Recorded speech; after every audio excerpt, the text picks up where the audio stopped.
Hey, Susan Kennedy here.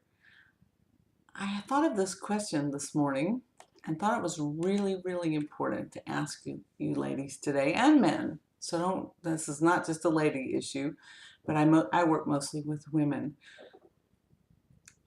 Are you, or how much are you allowing your ex to run your life? You know, a lot of people get offended by that question, but if 50% of women and a third of all men never emotionally or mentally get over their ex, then I suspect a lot of you are. Let's talk about what it looks like when you haven't gotten over your ex. Because you can certainly remember in the beginning, like you were angry, resentful, hurt, felt lost, whatever. But now, even a year later, 2 years later, what would be happening if you hadn't gotten over your ex? Well, number one, your anniversary date would come around, either the anniversary of your marriage, anniversary of your divorce, his birthday. Something would happen that would trigger something in you, and you would go into a funk. You go into a depression or an anxious state, probably depression, for a couple of days to a couple of weeks. Another thing would be if you saw your ex and his new partner out and about, you'd be pissed that he was happy.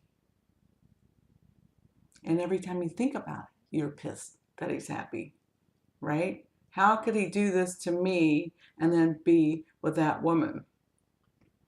Another indicator that you may not be over your ex. Nothing in your life is really working for you right now. You've been in an emotional vortex, emotional tizzy over things that seemingly aren't related to your ex. You know, maybe your business isn't going as well as you'd like, or all of a sudden your clients are more difficult, or your teens are acting up. They're not, not able to come and sit calmly and have dinner with you. And that's because you're tracking that because that's what's going on inside you. So you probably can't sleep very well some nights because you're rehashing conversations over and over in your mind as you're trying to sleep, and that's churning up your stomach. So these are all signs that you aren't over your ex. That means right now, what your ex did or didn't do in the past is controlling who you are and what you're doing in your present. And that's not ideal, is it? Yeah. So what um, what you think you need to do, though, I think what you think you need to do to resolve this is, number one, you think, well, when I find my soulmate and I'm happy, then that'll piss my ex off, or at least I won't be pissed off when I see him. You think that's going to really work? You know, you think, well, if I just lose those 20 pounds and get back in shape, I'll make my ex jealous and upset and envious that he left me for her. You know, you might think that you just need to go out and have some fun and just happen to run into him and let him see how much fun you're having, so he'll wish that he had you back. You know, that's kind of what you think you need. But let me tell you what's really needed to resolve this, because I know what you want. You want a good night's sleep. You want a great relationship with your team. You don't want the arguing all the time. You don't want to be influenced in any way, in any negative way for sure, by seeing your ex with or without his new partner. You don't want what else don't you want? You don't want anniversary dates to affect you anymore, because that's just a waste of time, your time. So what do you really need to get past your ex emotionally and mentally? And yeah, what you really need is to allow yourself, and this is kind of radical, but allow yourself to find the perfection in what happened to you, what happened between you, what he did or did not do. When you can find the perfection in that, and I'll explain that, because no, it wasn't perfect. It didn't feel perfect. It actually felt pretty dang bad, didn't it? But there is a force in life. God is always pushing you to become more of who you really are. And somewhere along the way, you lost yourself.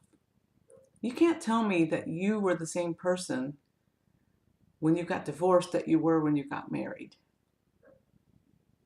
Which one would you prefer?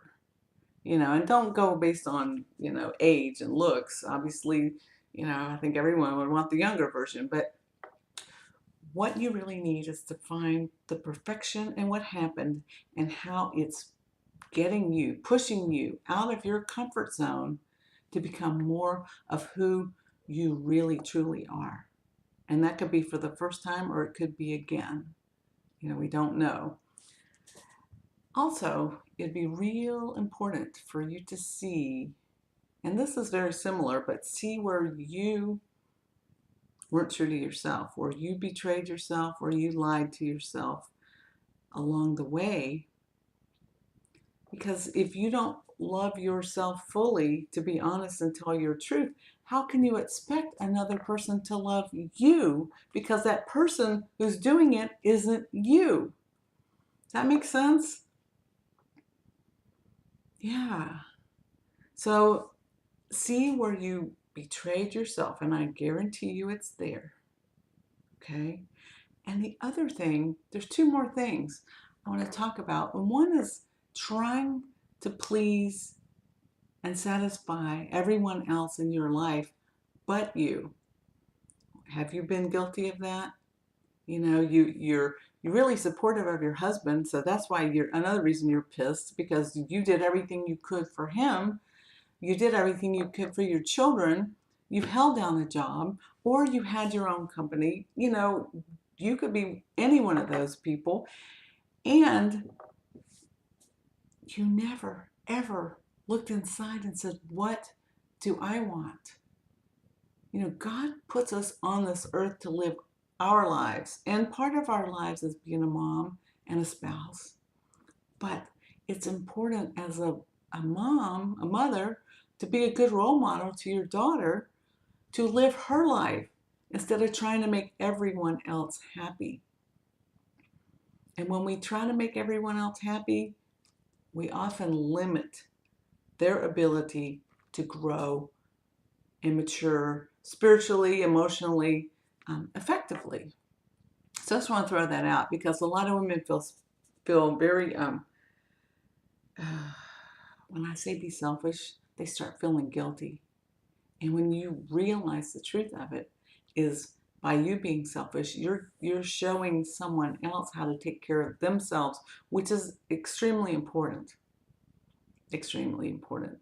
So, and the last thing I want to share with you is what you really need to do is transform those negative emotions, those thoughts that say, he should have done this, he didn't do that, I wish he'd done this, because it's over. And maybe you could get back together. So I don't want to rule that out if that's in your heart and you really believe it's possible. You have to heal your heart and move on. Any of these unresolved emotions will keep you tied to those negative feelings for a long time. And as long as you're tied to those negative feelings, your life is going to be in turmoil. It's going to be in emotional upheaval. Your mind's going to be spinning all the time, even while you're sleeping. You're not going to sleep, which is going to make it worse. And you'll never get your to-do list done. And you will never be able to sink into that hot bubble bath that you so long desire. You've desired for so long, because you can't get it all done. So this is it's simple, it's simple, but it's not easy. This is the work I do with women, and I love what I do, and it has saved marriages too. So if you're in a situation where maybe you have a foot out the door, but you're not all the way out. There's a possibility it could turn around. But no, there's no guarantees because I don't know both the people. It takes two to have a relationship. But anyway, just want you to know that you can get past, more than 50% of you can get past your ex, and you don't have to be controlled now by something that happened in the past. Blessings to you, all my best, and I'll catch you next time.